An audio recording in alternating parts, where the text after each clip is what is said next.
Hey guys, hello and welcome to Naveed for Speed. In today's video, I'm going to be showing you some of the features of the Dacia Duster.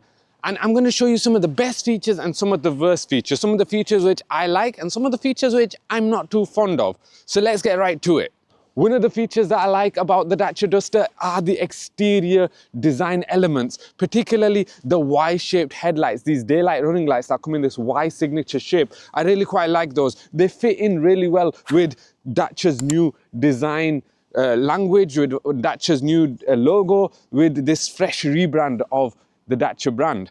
But I want to talk in particular about this front skid plate. This front skid plate is made out of recycled material and it can be recycled as well. But what's also interesting about this is Dacia have thought about how people are going to use it in the real world. And skid plates obviously accumulate scratches and they accumulate scuffs because that's their purpose. It's a skid plate. Now this is created using a mold. So the polypropylene is injected into this mold, but it's all colored in the mass. So you don't need to color it afterwards, which is sustainable because it means that it's a one-step process, not a two-step process. But it also means that if it gets scratched, then it won't show up any other colors. It's the same color throughout the entire material. And I think that's a very cool idea, and it can be recycled afterwards as well. The plastic material you see around the exterior of the Dacia Duster is called Starkel. It's made from 20% reused polypropylene and doesn't need to be painted, which makes the manufacturing process more environmentally friendly.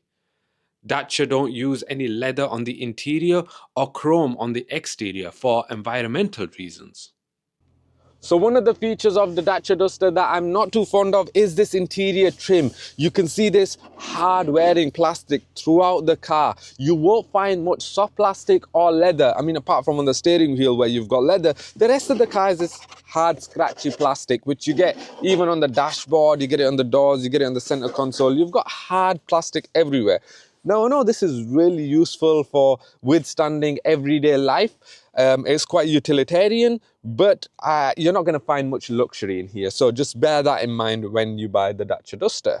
But one thing that I do like about the Dacia Duster is called the YouClip system. So you have this clip here next to the infotainment screen, and it's dotted about throughout the car as well, depending on which version of the car that you get.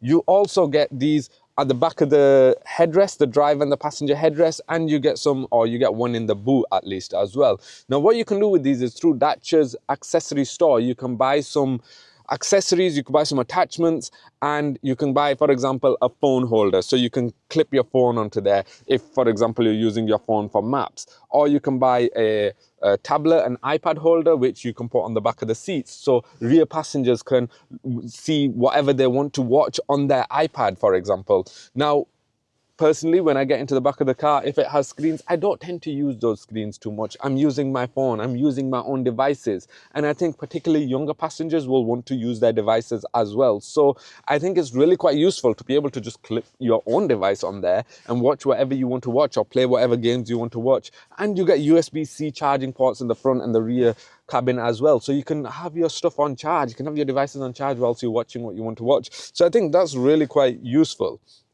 On the subject of infotainment and what sort of things you're going to see when you're in the car on screens, I do want to mention this screen over here, this 10.1-inch infotainment screen, which you get on the Expression version and above of this car. Now, this screen here looks really, it's nice, it's angled towards the driver, but I'm not too fond of it because it's not the most intuitive system. I mean, you get the shortcuts over here for your music, for your apps, and for your car settings, and you also get some shortcuts down here for your, well, you can't actually touch those apart from the AC button, but the air conditioning is actually controlled using these physical buttons down here, and I think that's really convenient. That's cool.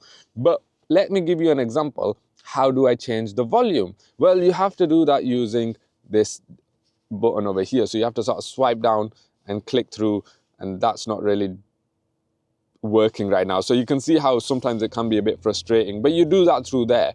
If you are the driver, you can do it using a stalk that's next to the steering wheel as well, but I just think that's not the most elegant way to go about through the settings over here. So it does take some getting used to, but I do like the way that it looks, this sort of dark theme that you have here. I like that, particularly when you're driving at night, because it doesn't blind the driver or the passengers so much, so I like that. On the subject of screens, I want to mention this 7-inch driver display that you get over here, this digital instrument cluster as well.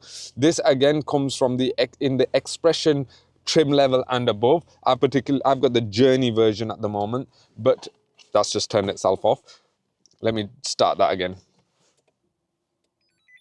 So this is what I wanted to mention. You can see there, I'm sat in the car now, I've got the car started, but I haven't got my seatbelt on, and the car is telling me to fasten belt or switch off, which to me seems like a bit of a threat. It's like either fasten the seatbelt or switch the car off. I don't want to know what the consequences of that are, so before I do set off, I'm going to fasten my seatbelt, but I just found that quite quirky. It's interesting. I do want to mention another part of the car that I really do like, which is this center storage area, this whole center console area, which I think is really cool, because over here in this Journey spec, you get a wireless charging pad. So you can put a phone there and you can start charging. You can charge your phone wirelessly. There you go. It's just turned itself on. But there's loads more other storage areas down here. For example, you could stick your phone up here. So that's really quite convenient to have that little shelf there. Or you can stand your phone up over here as well. So if you want to use your maps on your phone, for example, you can do that there as well. You've got other storage areas over here, like this area here where you could just store some change. Again, that is hard plastic, so if you are storing some change in there, it is going to move around and make some noise. You've got cup holders over here, and you've got this little area here if you want to put a pen or a pencil, so that's really quite convenient. You have also got more storage over here, which is really quite deep, but it does taper off a little bit. So I'm not a massive fan of this bit of storage, because you can put wide things in there, but they'll just sort of sit quite high. They won't go all the way down because they just sort of go really thin.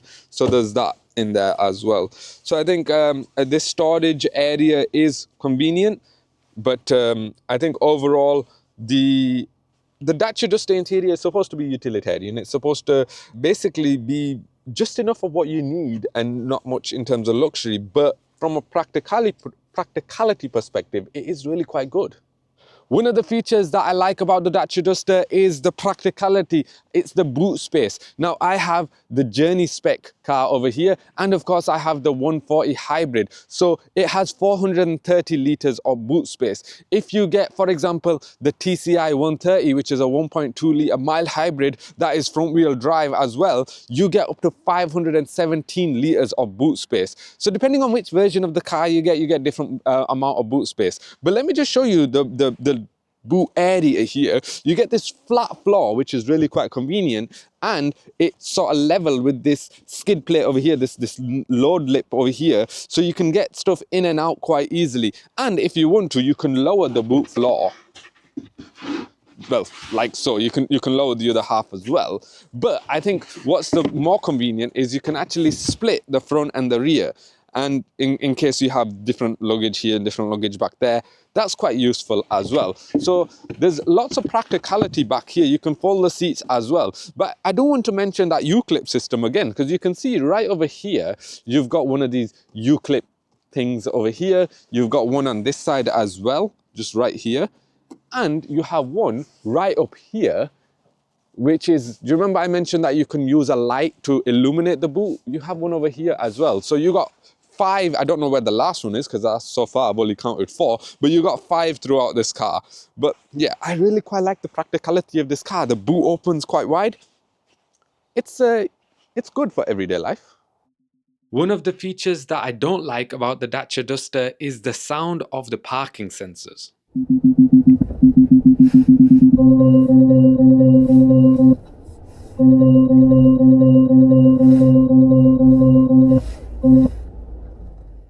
So a feature of the Dacia Duster which I like is the way that it drives. It feels quite light. It feels nimble on the road. Even if at times it's not the most engaging, but I do like the way that it feels. It has a personality to it. So I like that.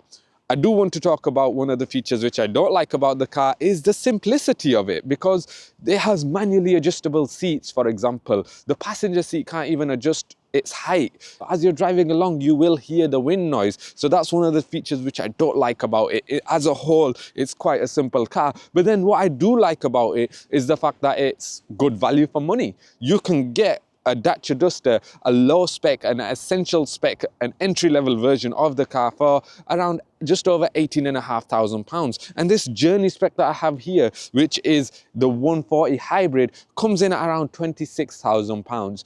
And even the very top spec, the extreme spec version of this car, only comes in at about around £900 more, £800 more than that, this version, sorry. So overall, you know, you're talking under £27,000 for the very top spec of this car. So it is good value for money. And there's a reason why this car has sold as many as it has up until now, since 2010. So Dacia have employed a lot of good ideas and good thinking to this car to give it a lots of value for money, to still give it that very good design element, to give it that personality. And I think if you're looking to buy the Dacia Duster and you're wanting good value, then yes, take a look at the different specs. Personally, I think the 130 TCE, sorry, the 130 TCE, which is the mild hybrid, might be a good option because it has more luggage space. It's faster to 60 as well. It has decent fuel economy, so that might be the one to go for. But